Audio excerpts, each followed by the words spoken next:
Ooh.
There you are. Welcome.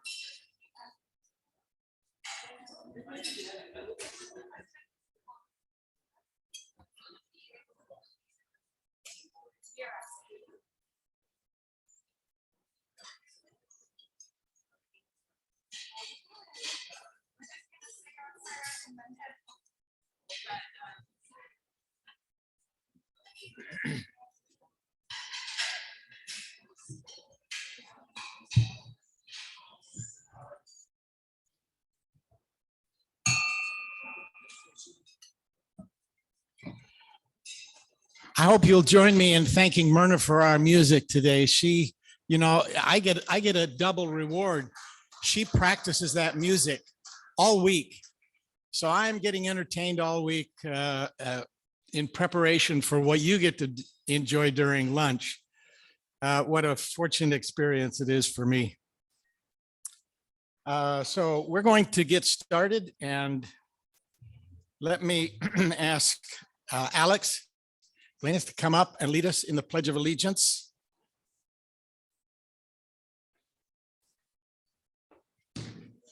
Afterwards, Colleen will lead us in the invocation. Please join me as we pledge our faithfulness to the flag that represents our great country. Long may it wave. Please. I pledge allegiance to the flag of the United States of America and to the republic for which it stands, one nation under God, indivisible, with liberty and justice for all. We'll now have the patriotic song. Ozzy's going to lead us in that, America the Beautiful.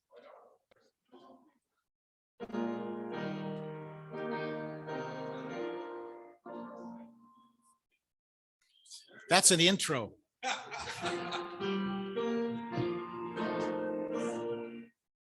Oh, beautiful for spacious sky, for umber waits so green, for purple mountain majesty above the fruited plain. America, America, God shed his grace on thee, and crowded good with brotherhood from sea to shining sea. Well done. That was especially well done.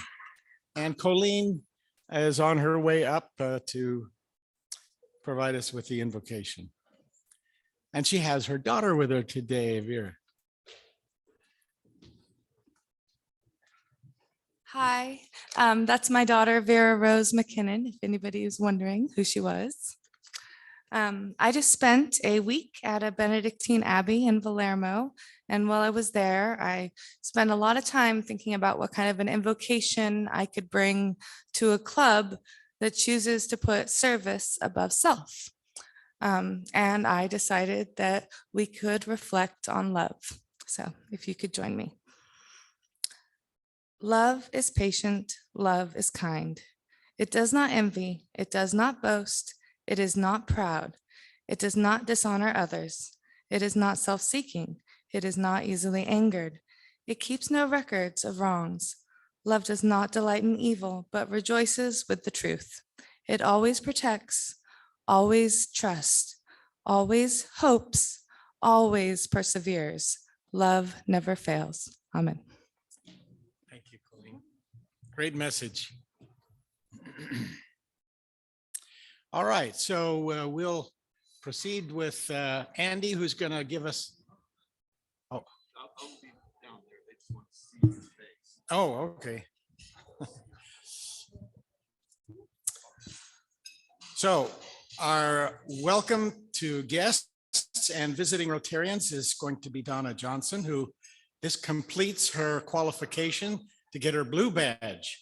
So we will book her for 2 weeks from now, and she will shed that red badge. All right, so those who have guests, please stand and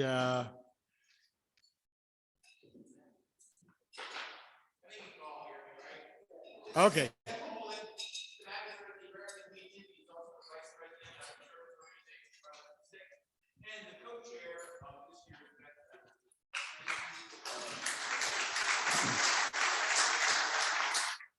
And I'm happy to say that we're going to give $1,000 from the Escondido Shines Fund to the parade in support of that, because it's such a great program. And we have veterans in this club that are deserving of the honor.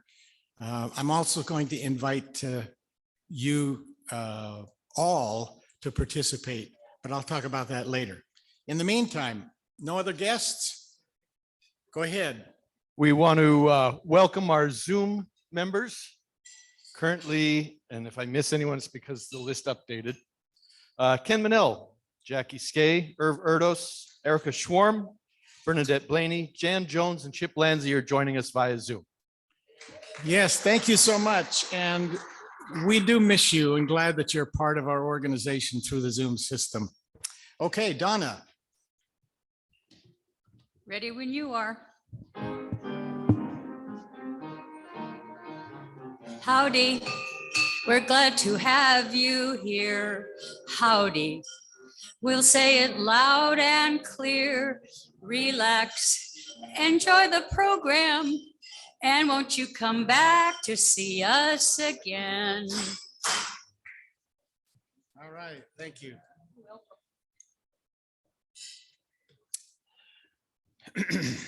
Any member moments that people would like to bring to our attention? Let's give Randy a welcome back. Randy Hall. You know, he said to me on the phone a week ago, he said, I don't know, Vaughn, this thing is really getting bad. I don't know when I'm going to be able to come back. And I just smiled inside, said, you know, I don't worry about Andy. When he can walk back, he'll be back. So thanks, Randy. All right, so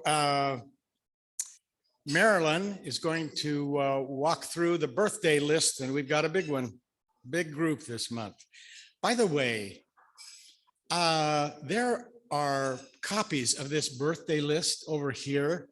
If some of you feel the urge that you would like to just extend a birthday wish on their birthday, take a copy of the list and let's build closer relationships amongst us all.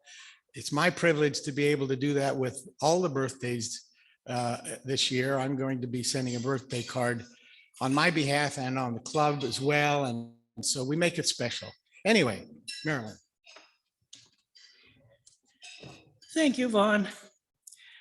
On October 3rd, we have Joe Stanford, Vati Campbell, Colleen McKinnon, James Wright, Joel Brown, Trent White, James Gregg, John Raymond, Christine Montan, Rachel Currington, George Lockey, Jan Jones, and Greg Angel. I want to wish them all a happy birthday.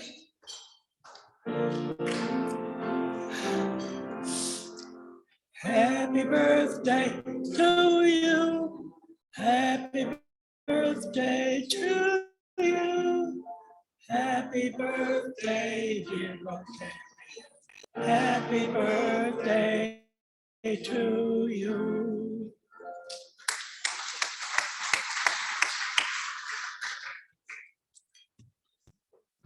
Are you guys going to be able to eat all that cake? That's a heavy dose over there. Okay. So Marilyn has given an invitation for those who want to sneak a piece. It's up to you. Okay. So it's my pleasure now to introduce our Rotarian of the month. And unfortunately, I don't see him here, but I'm going to do it anyway. And so we all know and love Larry Troutner. He reminds me of the ever-ready Easter Bunny. I mean, he just keeps going and going. And it's crazy what he's been doing, building associations with Education Compact, putting together with the help of some of you and others, the youth tennis program with Second Serve. That is now established program with the city. supported and sponsored in joint activity with the city recreation department. I don't know, but that's a big deal. When you can get the city to move, you've been working at this for a long time. When you can get the city to move and be part of this, it's just a credit to. Yeah, and we couldn't have done it without you, Mayor, for sure. Anyway, coordinating Escondido Shines October 9th Rotary International event. And some of you, I think, are going to be participating there. There is a change of time. Instead of 9:15, it's 9 a.m. And we're going to talk about that when we look at the calendar. But just strengthening community relationships.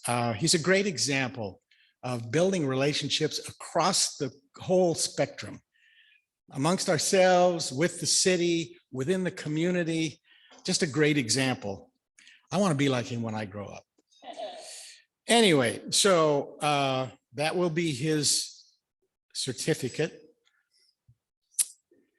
So the mystery guest, welcome back to Linda Stanwood. She's been giving service to her parents in their time of need, and what a great tribute and example she is. Hopefully I'll never be in that mode as the recipient. So take it away, Linda. Okay, in case you haven't had a chance to read about our mystery guest, we have a really interesting person this week, I think. All kinds of interesting things she's done. My favorite thing on that list is that her last name is a mythical warrior.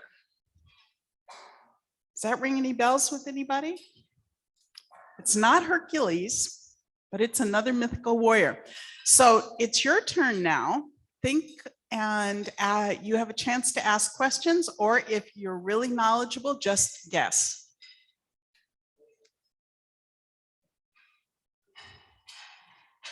Wait, okay. Arlene.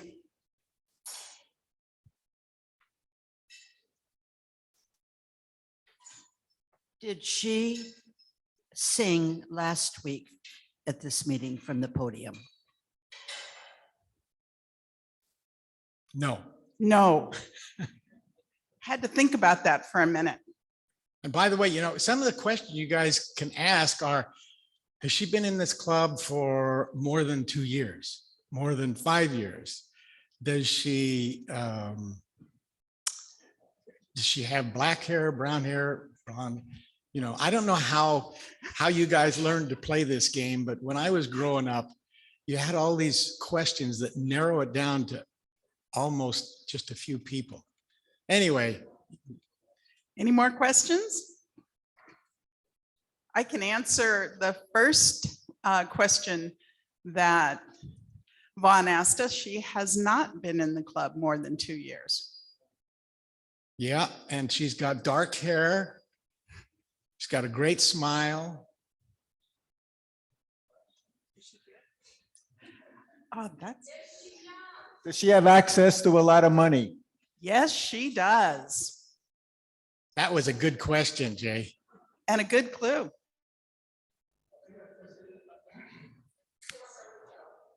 Does she wear a red badge? She does. Would that big pile of money be her father's or her employer's?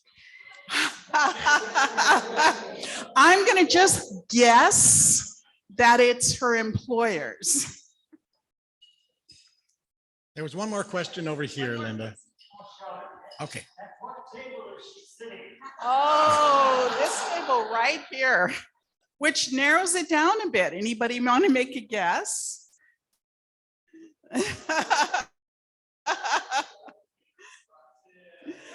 Yes, it's Roxanne. And Roxanne, I want to know about the mythical warrior. So Rostam is a Persian mythical hero. I think he killed his father, but so that's where my last name Rostamian comes from. Thank you, Roxanne. So for all of you who didn't know Roxanne well, now you know a lot about her. Yeah, thanks for being such a contributor.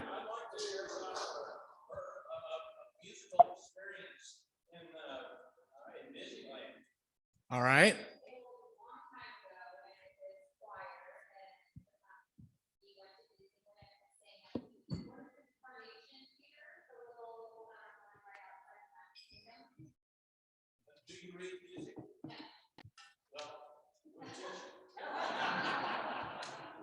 I think I know the next question. Will you join?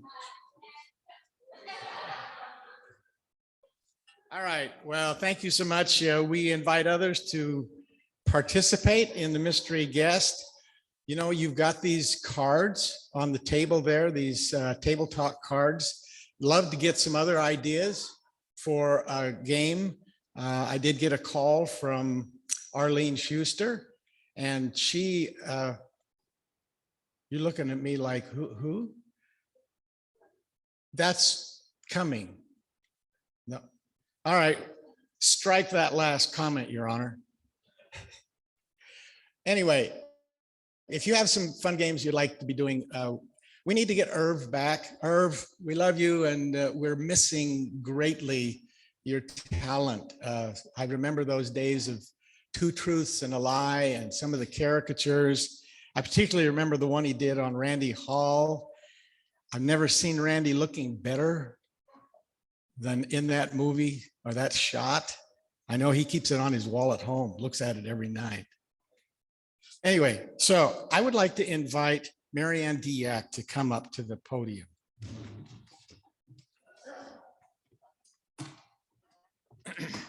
I have to tell you how I met Marianne. I moved to this community 8 years ago.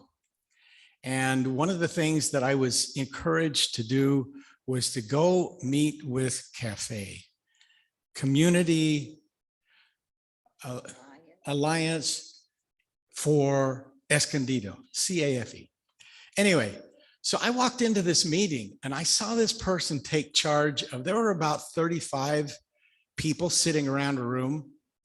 And I thought to myself, how in the world does somebody like this gather up all of these representatives from different organizations across the spectrum of our community? And as the meeting progressed and the individuals participated, she managed the flow of, she kept the meeting moving, but she didn't center place herself. It was always giving attention to those who were either speaking or part of the group. What is it, 200 plus people now, 200 plus organizations, part of this community make up the CAFE network. And so when I started thinking about, well, who can we give certificates of appreciation to? Her name was one of the first ones that popped into my head, and she was kind enough to come and participate and receive it. And we picked the day that Patty Huerta was also going to be here. So you see the strength of Education Compact sitting on this stage. And if you don't become so impressed with this group and these people, then somebody needs to poke you in the ribs and wake you up when this meeting is over. So, Patty, this is what it says, if you can't read it up there, you guys, for contributing to community pride through managing the challenges of CAFE. That's a big organization. And building it as a grassroots organization for integrating service efforts within the community. How'd I do, Mayor? Is that accurate? You weren't listening. Okay, that's all right. Anyway, Marianne, thank you so much. And with that, she receives the new pictorial history of Escondido. And you deserve this, if anybody does. So much. All right, thank you. Sir. Thank you. Do you have anything you want to say about that? Okay, so go ahead. You're in the field, please. Oh, thank you so much. And thank you for those kind words. So CAFE's been around for, well, I always judge it by the age of my daughter, who's 23, and I started facilitating when she was newborn. It was around before I did that. So it's been around a long time. So if you don't know about it, it's a great place to come and network and really understand what's going on We meet every other Friday. Now we're meeting virtually because, something called the pandemic. But we are so committed. We have a good turnout every week. We have a presentation by a local organization that talks about how they serve the community. And then we share things that we're doing and we come together to solve problems. And the great thing about Cafe is after all these years, it's never had any money. But we do great things and we make big change because people are committed to Escondido because it's a great place and we want to keep it that way and keep it growing and making it a healthy, safe place for everyone to be. And so partners come together with that commitment. So I invite you anytime to join us. If you'd like to make a presentation about what your group does, we would love to have you there. You can just email me. I'll have my cards here and I'll give you all the information. And thank you for the honor. She wants to take a picture. She wants to take a picture. Oh, okay. Is that one? Justin, did you get a picture of this? Okay. So we've got that one in. She's got a picture. He's got one. You want your own? We will do both of us at the end. For sure. Okay, important announcements. Keith, I don't see Keith here today. And he's not. So just remember, this is the wrap-up time for the San Pasqual Shop Till You Drop. So if you haven't participated in that, please talk to Sharito or Keith. The second one is the Rotary International Service Week. I think you may remember this slide from last week. We're partnering with our friends at Kiwanis Lions Club International Optimist and doing a week of service. We're kicking it off on the 9th, this Saturday, with a 2-hour project on the highway cleanup. Thanks to Larry and others who've been participating. Please remember 9 o'clock Saturday. Let him know if you're coming. I know that Ken mentioned to me that he has coordinated with Kiwanis. Hopefully we'll get some of them, and some of the other Rotary clubs are also participating. It's a tribute to me. This community is service built, and we're part of it and proud to be.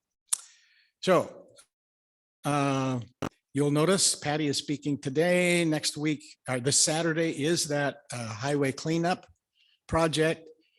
Poway's mayor next week. Past presidents meeting. Andy's on top of that one, I know. And then Supervisor Tara Lawson Rimmer. So look forward to those coming events. A fun song is now in order for our guest, Patty Huerta. She's been nervous about this, Jay. I told her, you won't believe what you're about to hear. This is a rap put together. Oh, sorry. Bad word. Goodbye. Yeah. All right. So you got to let me out of this. I'll let you out. Okay, I'm going to give him the words. don't give them the words yet. Okay, not. Because of the complexity of this piece, I've asked the famous dudettes to accompany me, Donna Duet, Roxanne Dudet, and with apologies to Aretha Franklin and Joe Stanford, we're introducing a new musical genre this afternoon. Part rap, part soul, and because it's sung by the dudettes, we added a D, and we call it a rhapsody. Unlike a rhapsody that has a beautiful melody, this one doesn't. So here we go. Let me get the words. Take your time. Take my time. Take your time. Got nothing but time. Let me put on my glasses. This is called the clavis or clavis, and it's from Cuba. And you can probably just follow along because it's a little tricky. All right, here we go. What we want, Patty's got it. What we need, don't you know she's got it. All we want is a special talk to us today. Just the facts. Hey, Patty, share the facts. Hey, Patty, C-O-M-P-A-C-T, it's for our community. C-O-M-P-A-C-T, tell us how it came to be. Escondido, Escondido, Escondido, Escondido, Escondido, Escondido, Escondido, Escondido. All your efforts, they needed dough. So you got grants, to run the show. We're all here for you today, so step right up and have your say. COMPACT, it's for our community. COMPACT, tell us how it came to be. Escondido, Escondido, Escondido, Escondido, Escondido, Escondido, Escondido. That's all, folks.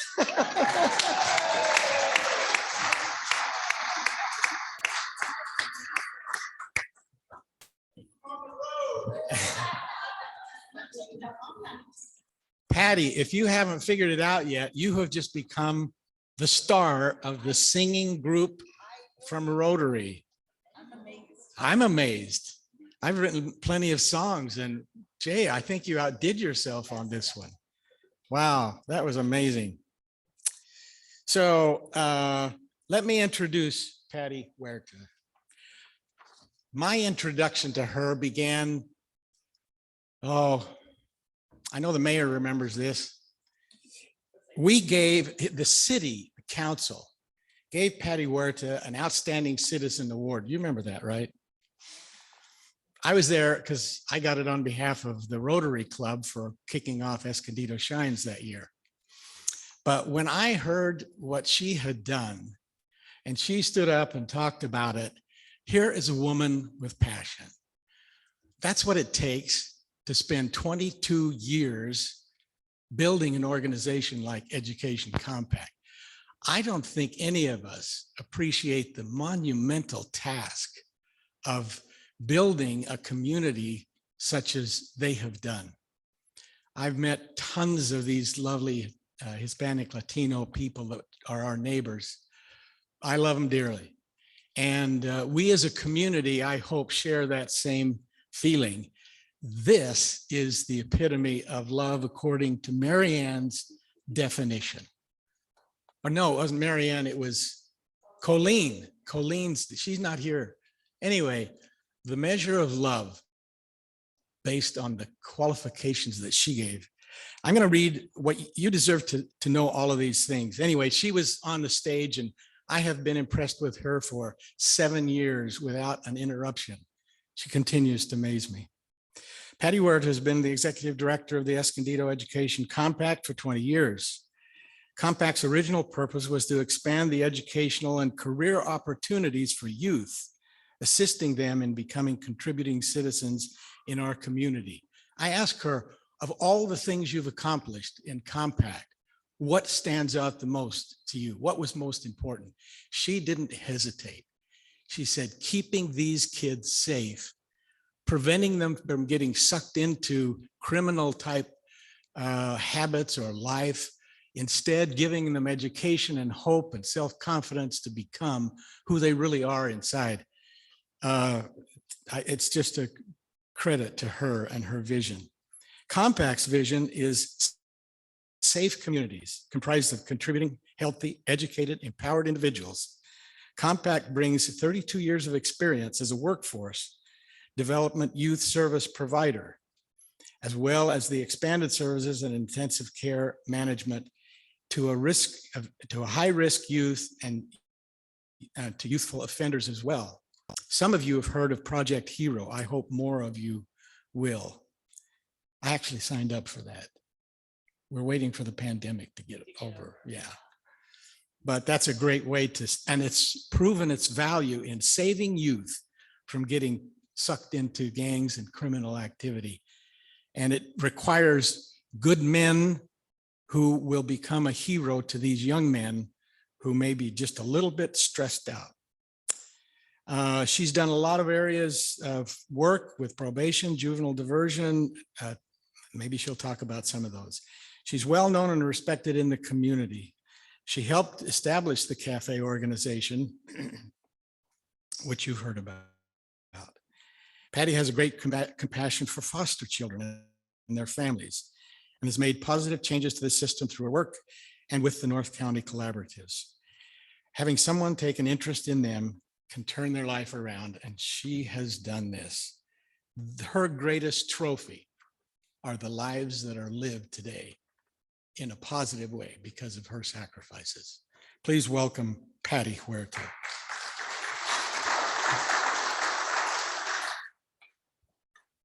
wanna, okay, we just need to reduce this. Okay. Yep. How do we do that? We need to go to slideshow.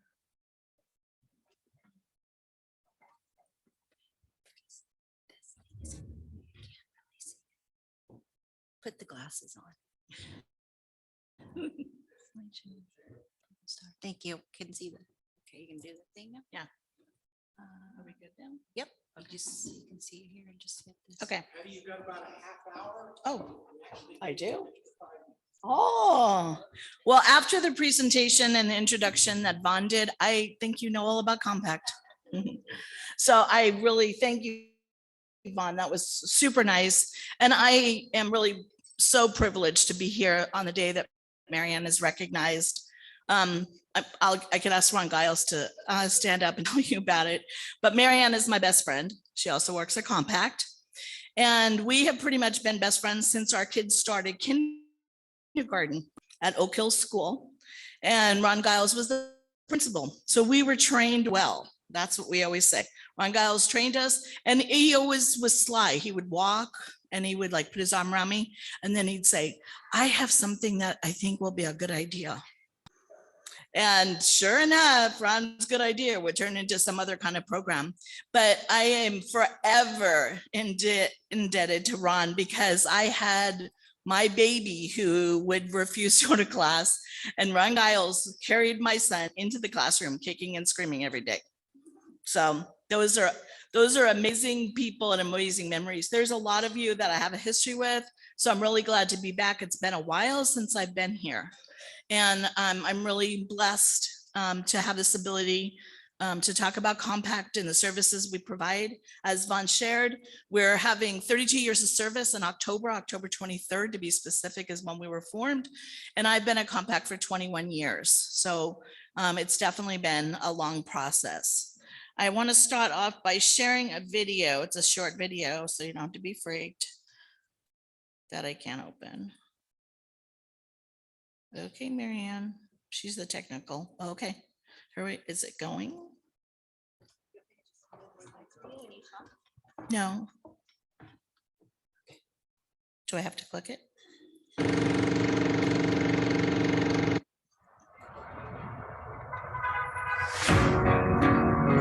We were established in 1989 as a response to the growing need that surrounds us. Leaders from Escondido gathered to form an organization committed to developing and implementing programs supporting local youth. From Escondido to all of North County. We've grown into a large community, passionate to create change, but we didn't grow alone. Alongside us, through prevention, intervention, and leadership development, the youth grew into local advocates and community leaders.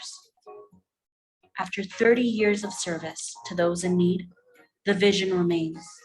We continue striving for safer communities, laying the groundwork for a better tomorrow. We are the community. We are Escondido. We are North County, and we are Compact.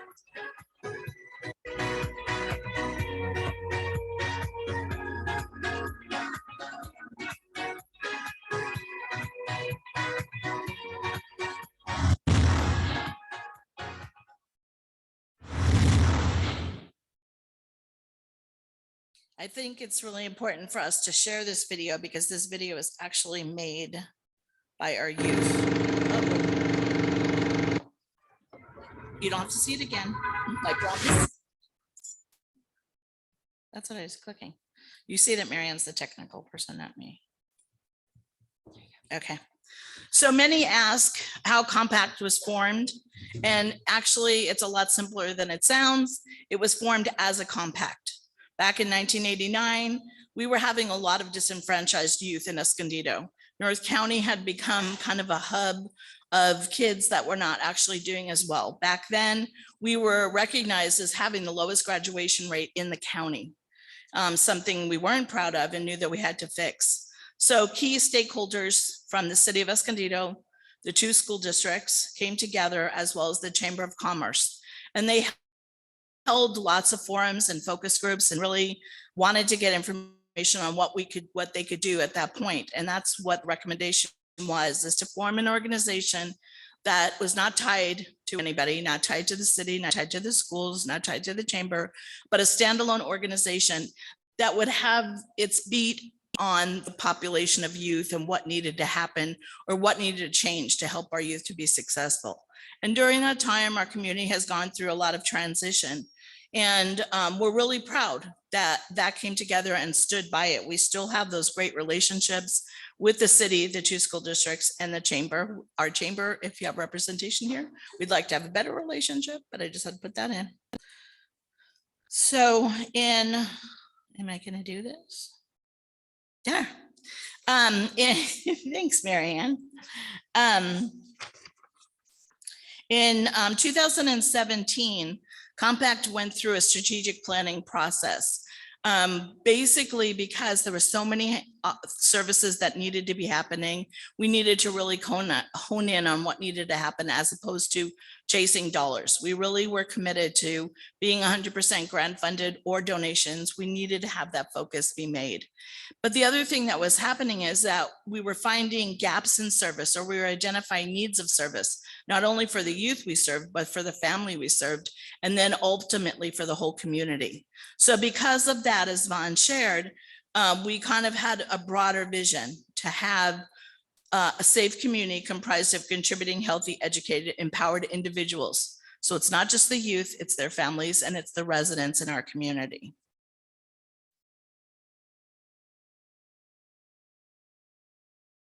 Oops.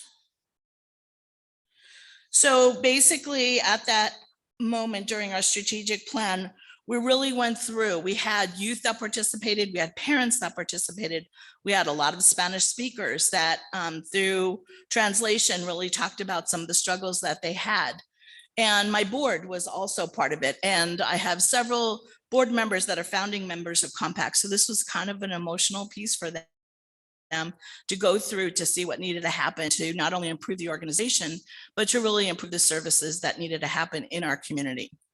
So what you see here is kind of our model of services. We know that in order to have the child be successful, we need to kind of wrap these services around them. We identify what those might be, as well as what the family needs, and potentially even about the community.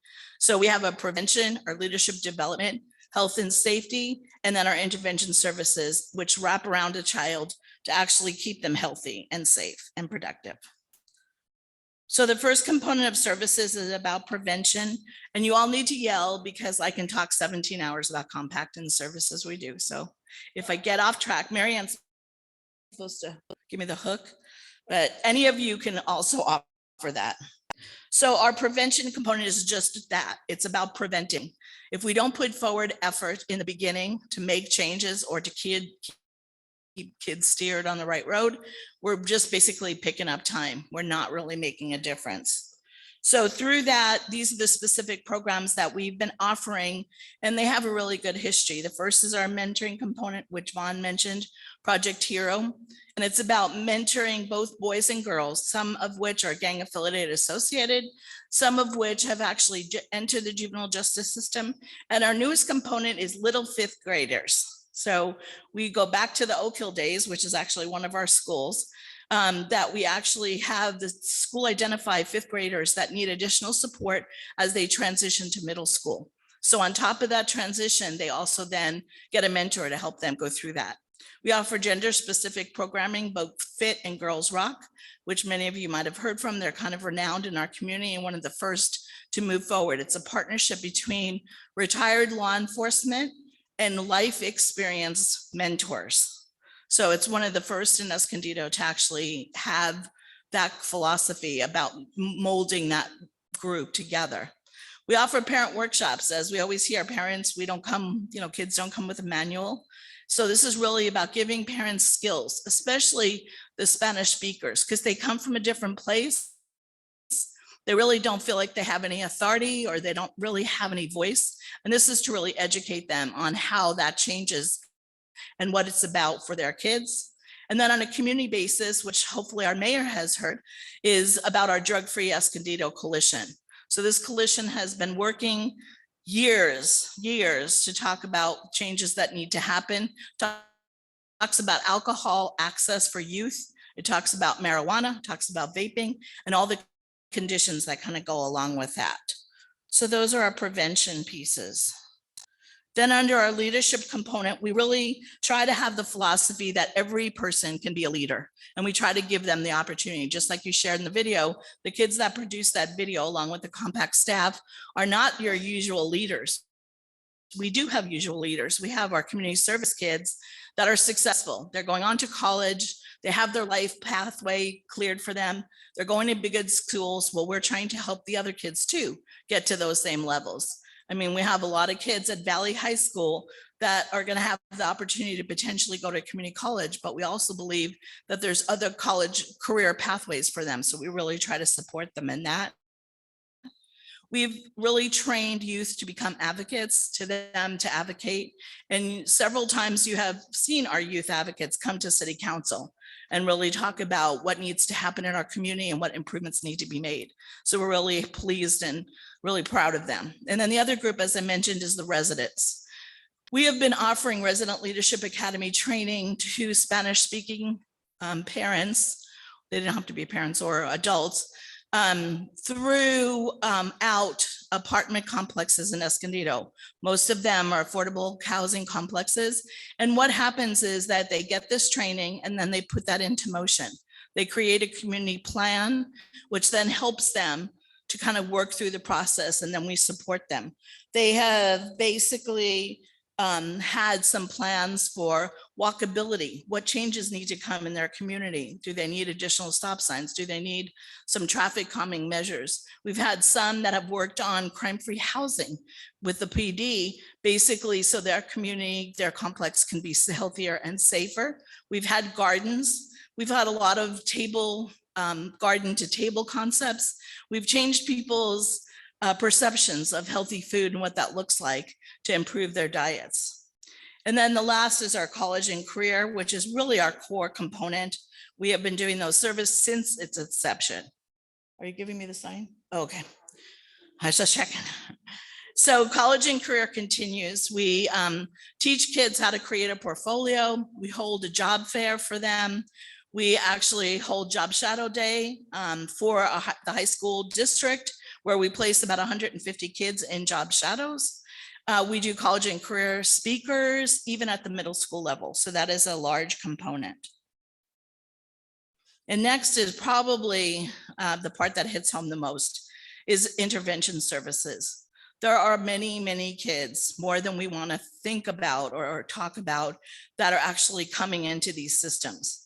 And so we're really pleased, and I'm not sure, I want to say 5 chiefs ago, we really had a conversation with the police department about what we could do better, what could make changes in our community. And the first is diversion. Is so kids that are picked up as first-time offenders, they were getting sent to the system. They were either going to juvenile hall or they were going to the district attorney for them to decide if they were going to press charges or not. And what we really wanted to do is have an opportunity to work with them directly in our community. So they didn't have to go anywhere else. They are held accountable. A lot of people ask, do we just let them off? No, we don't let them off. They have to be held accountable for their actions. We do use restorative practice concepts with them to try to get them to really understand what impact it had. If you graffitied on a sign, they think that there's no impact. Well, our mayor can tell you that graffiti on a sign, it has impact, and he has to send the graffiti abatement team to clean it off. So we really try to tie all of those concepts with them and keep them accountable. The Achievement Center is a new component, and this is a place where youth can go that are on probation. So instead of them spending time in juvenile hall or having to go to one of the work camps, they can come to the Achievement Center. Our partner in this is the Salvation Army. They actually give us the site and we hold the Achievement Center there. So kids have been going there for probation. And I guess the other thing, I know I'm going to give you some stats, but the one thing to share is with the 2 years that we're going into our 3rd year at the Achievement Center, and after 6 months, the kids get follow-up. And at that point, that then run to see if they have a clean record or if they have reoffended. And we're proud to say that as of today, we have not had one youth that has reoffended. So the work, yeah, it's awesome. The work that we've been doing at the Achievement Center has definitely made a difference. And the other thing is kids come pretty much like my son, kicking and screaming when they have to come at the Achievement Center to start it. And now we have kids that are coming back for the second time and the third time to get some academic support. We also do career pathways. We have a partnership with the Barber College, Culinary Arts, IT Technology, the Old Globe, and a music appreciation program. And that's where we also tie our tennis, the tennis piece to it too. So they definitely get that. Tattoo removal has been around for a while. This is actually an awesome identification through the North County Gang Commission. We actually brought the group together from all the cities across the 78 corridor to identify the need for this program. So for youth or young adults that have gang tattoos that are shown, they actually get to have them removed. But we don't do it, it's free, but we also tie some workforce development. If you're gonna come and invest in having your tattoo removed, then we're gonna also help you to get a sustainable wage and to be successful. Right now it's on a hiatus because obviously we can't do that. Social emotional groups, we offer a lot of groups, as Marianne, I think, shared decision-making. Then I'm trying to think what else we do. I'm sorry, substance abuse and many others in our emotional. Homeless interventions is a new intervention component and we're super excited. So our homeless program, in collaboration obviously with our friends at Interfaith, which has been a great partner for us and the resources that they share. But our prevention is a little different. These are people that are on the cusp of potentially becoming evicted or being homeless. The qualifying factor is that they have a youth in their home. So unlike some of the adult programs where it's focused on the adult, this is focused on the youth. So we wrap services around the youth and the family and really try to get them to be successful and continue on. And then as we talked about, academic support is huge to all the things we do. Every program that we have a compact is about teaching. And then it moves us into our healthy and safe component. So we've been known for the opening the outdoors. You all know that the city got a great grant for the creek. Before the great grant came, there was compact that was out there every week on the creek, cleaning the creek. We then started an Adopt a Creek program, and we have many people that have adopted a section of the creek. First United Methodist Church, the Resident Leadership Academy in Mission Park, and many others. And we continue to offer this program. So if anybody's interested or your agencies or your firms interested, please let us know. We did do safe routes to school. So we had a collaborative with the school district that really talked about what is the best route for kids to take? Is it safe? Do they need more signage? Do they need lights? One of the things that this group is most happy about or feel successful about is the light that's on Ash and Mission.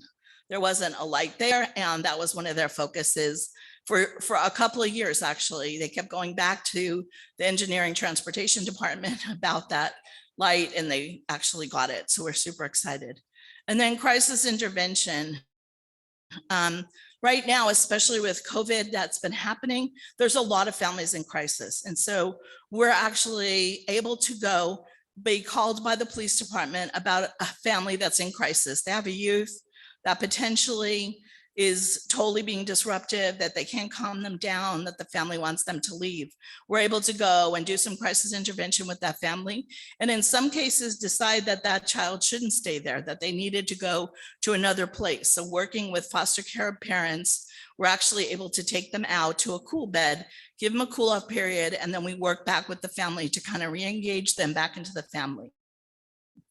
The other crisis intervention that we've been doing is kind of a new thing for the county to fund, and it's crisis intervention for foster families. So kids in foster care, previously in foster care, kids in adoptive care, or kids that maybe are in a kinship situation. Right now, during COVID too, a lot of families are having to take in nieces and nephews and grandchildren.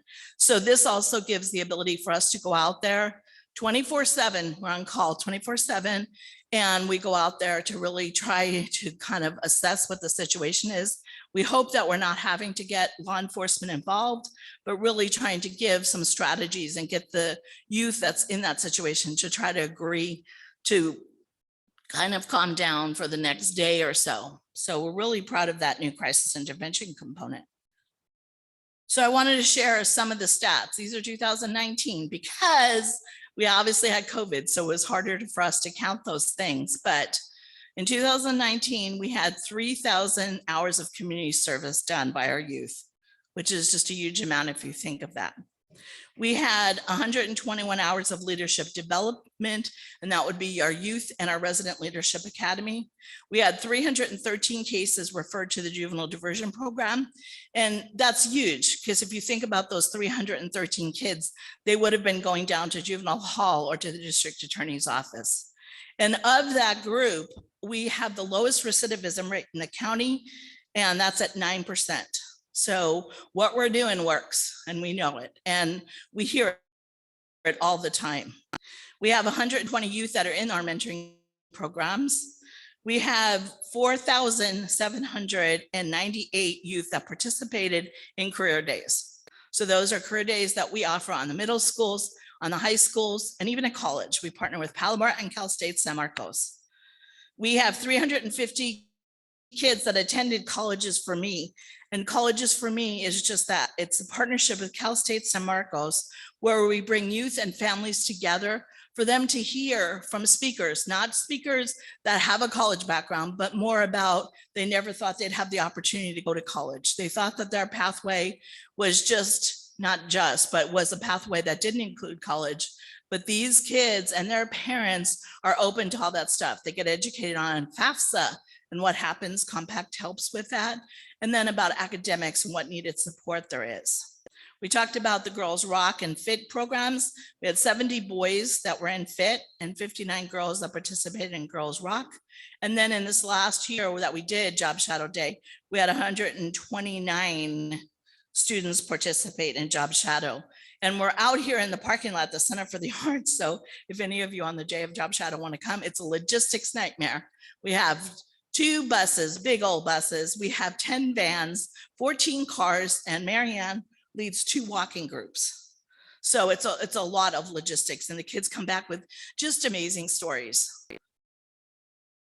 So now it's about what you can do for us, because together is how we're going to continue to make a difference in Escondido. So I just wanted to share with you a couple of options for you to join Compact in the work that we do. The first is the Adopt a Creek. So as I shared, this Rotary could adopt a section of the creek, or your individual firms, organizations, churches. Churches is great. So anybody who wants information about Adopt a Creek, please let me know. I would be more than glad to help that. And then on the volunteer situation, these are individual volunteer opportunities. You could be a compliance monitor. All the youth that actually come through the diversion program are assigned a compliance monitor. And that's the person that keeps them in track, reports any changes or situations with the family. And then it also really is just a positive person in their life to say, you can do this. Many of our kids tell us stories, and this is not intended as a matter of fact with regard to schools, but many of our kids tell us that they've been told their whole life they're never going to amount to anything. They're just trouble. And that's not true. We have to give them the opportunity. And just like the benediction shared about love and what needs to happen, these kids need that, especially in the situations that they're in. And the mentors, as Vaughn mentioned, he signed up to be a mentor. We have different levels of mentor. We also have mentors with life experience. So they would be mentors that actually grew up in Escondido, potentially were gang affiliated and associated and changed their lives and became successful. And they become mentors for us. The Escondido Police Department vets them to be sure that they haven't had any contact with the police, and then can become mentors. Adopt a Family. Adopt a Family is a new concept that we really are trying to integrate in. And that's mostly with those families that we have doing crisis intervention. If we could get, besides the case manager whose job it is to check on the family, somebody else who can help this family to become supported, either that they had to have a kid removed from their home because of cool beds, or potentially somebody in foster care, especially our grandparents, our kinship care parents. It's not that any of us raise our children and expect that we're going to have to raise our grandchildren. And in some situations, that's the case. And they live on, limited incomes with different situations, medical challenges. And so adoptive family is also a new component that we're trying to get started. And then, as I shared, career speakers. You all had careers. All of you, I'm sure, had careers. And you probably were super successful in those careers. Share that. Please offer to be a career speaker and share all of your information with the kids. They really listen. They really do. We really hear a lot of times from people that didn't expect it to be successful to say, oh my God, they were so respectful. And it's really hard trying to keep, a group of 20 middle schoolers in control where you share your career, but it works. And then, as we shared, job shadow. So if anybody has an organization that they would like to offer to hold a job shadow, usually we place somewhere between 2 and 3 or 4 kids at that place. And it's based on a career that they have chosen, that they are interested in and want to explore. So if anybody wants to do job shadow day, we would love to have you. So just let us know. And then donate. Of course, as I shared, Compact has been really lucky. We really are lucky that we've been able to qualify for the grants that we have. But this is who writes the grants, Marianne and I. And the philosophy is just like marketing. If any of you are in marketing, is you need, to continue when you're at your highest to continue to write grants. Sometimes we're crazy and overwhelmed about that, but we're really not about just the chasing money. We're about identifying, is there a gap in a service or is there an enhancement in the service? So that's one of the successful examples is the 5th grade boys that we have been working with. That actually came out of the Escondido Gang Prevention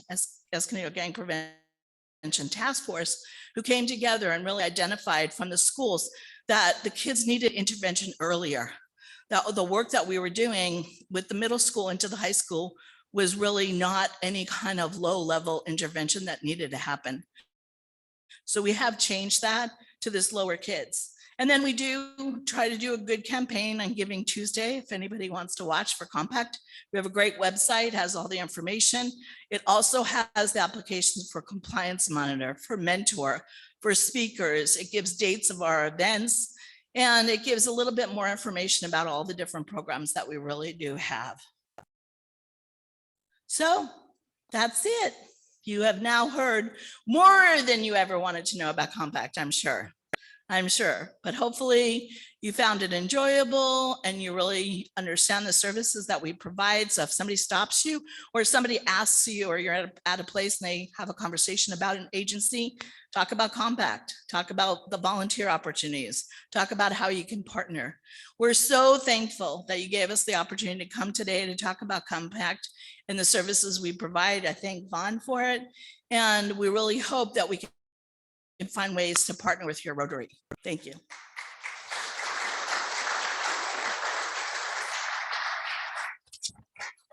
Fun. Oh, sure, I'd love to. Okay.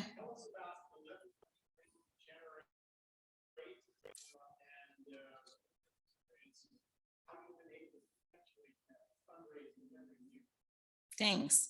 So right now, our funding, because we just finished our successful audit with no findings, mind you.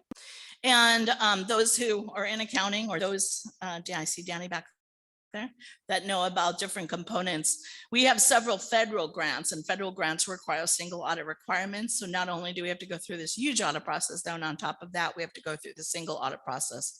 So our grants total for this year, 3.7 million.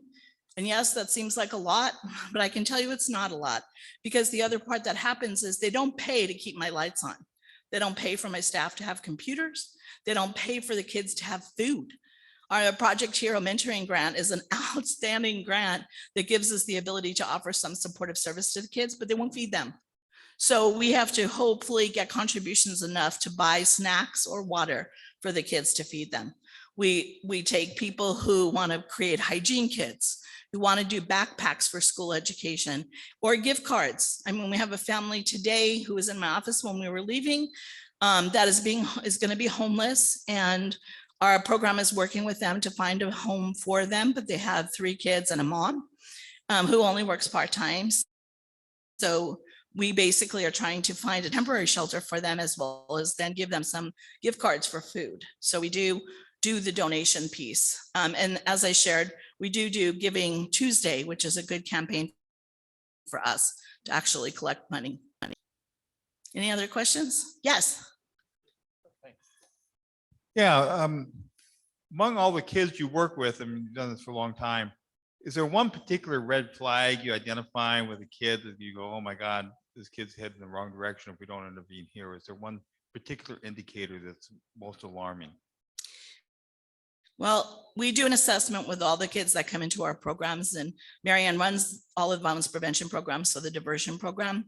And I think that we would probably be in agreement, and Marianne she's the bad cop, I'm the good cop, okay? So I just had to share that. Ron, you knew that, right? I'm the nice one, Marianne. But really, it's been drugs. We have to be honest. Access to drugs for our kids and vaping for our kids is probably the #1 challenge that we've been having, and a sure sign. During COVID, it's mental health. I mean, we are struggling with kids now. We're struggling to get kids back. We just had a meeting before we came here with United Way, who wants to partner with us in the school district in a Family First initiative to try to get kids back. So now we're kind of shifting some of our staff, our case management staff, to actually do home visits with the counselors and the APs from the schools to say, what can we do to help you? How can we get you back in school? And they're so traumatized. It's really not as easy as we anticipated. It's all of us know what it's been like during COVID time, but for a youth, especially a youth that's not successful.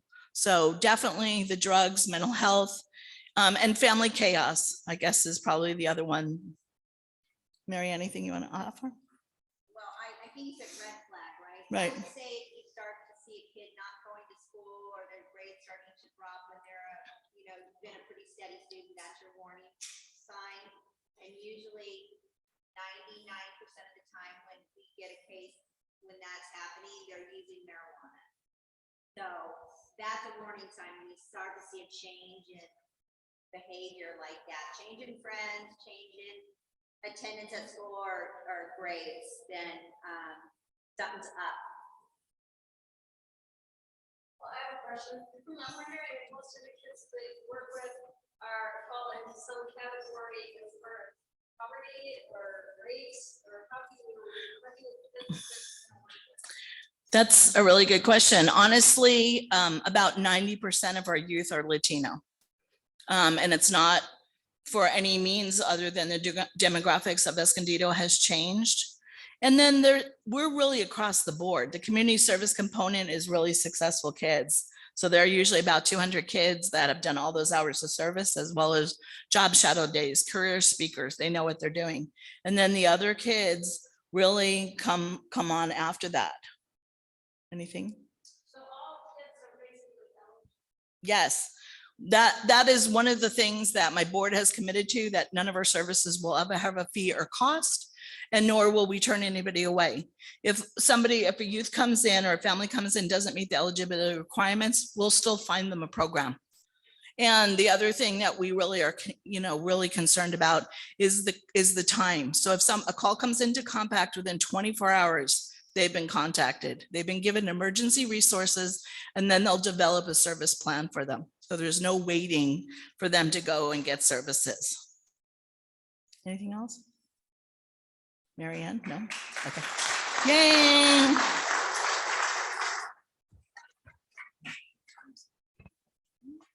Okay, so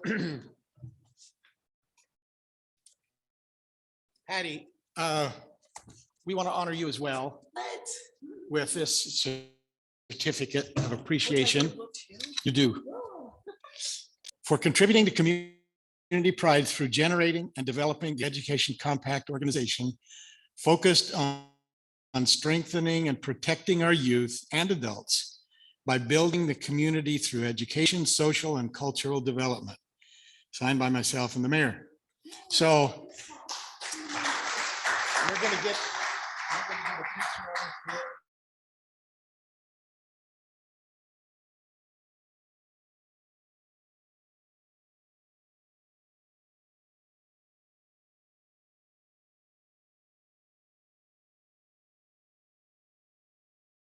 All right.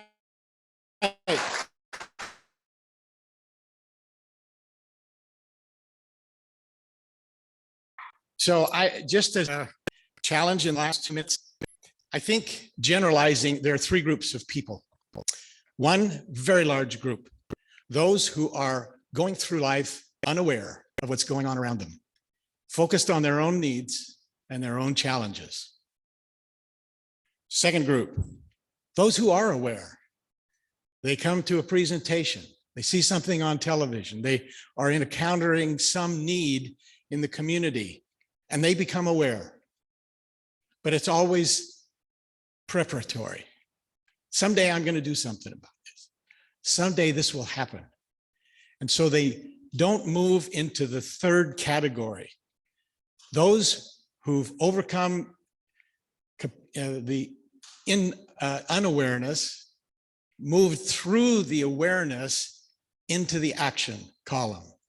They do something, even small things. I don't want to bury you with this concept, but I would like to wake up some. Why the table talk card? It is a beautiful tool to have when you're sitting listening to this huge, I mean, it is beyond my imagination how you guys run all this activity. But I'm sitting there and I'm saying, what can I learn? What can I do? What can happen? Because I've spent this hour and a half at Rotary. I'm really, really encouraging you to look at the table talk card as a tool. I wrote 5 items. If I hadn't written these down, I guarantee a week from now, it would all be memory. What have I done? I wouldn't say I've wasted my time, but I've lost opportunity. So take advantage of this simple little tool sitting on your table. A thought comes to you. I need to make a phone call to this Rotarian who's not here today. I need to deal with a family issue. I just learned something to be aware of. I need to figure out how to help Compact, or maybe even get involved in CAFE. Make a note, stick it in your pocket. You have just gained value out of this meeting that many people never comprehend. So my challenge to each of us is determine how we're going to gain value from this weekly commitment we make. We say service above self. We need to make a commitment to that mantra. May you all do that. May you all find joy in growth, becoming more than you are. And let this be a tool, this luncheon meeting, a tool to grow and increase. And at the end, we look back and we really smile. We say, I was 20 years or this or that, and I can feel good about the things that we accomplished. There's so many of you in this room. You don't know what lips with other problems. It's just a beautiful combination of service. And I commend every single one of you in those areas you do. I just suggest that let it be another click on your list.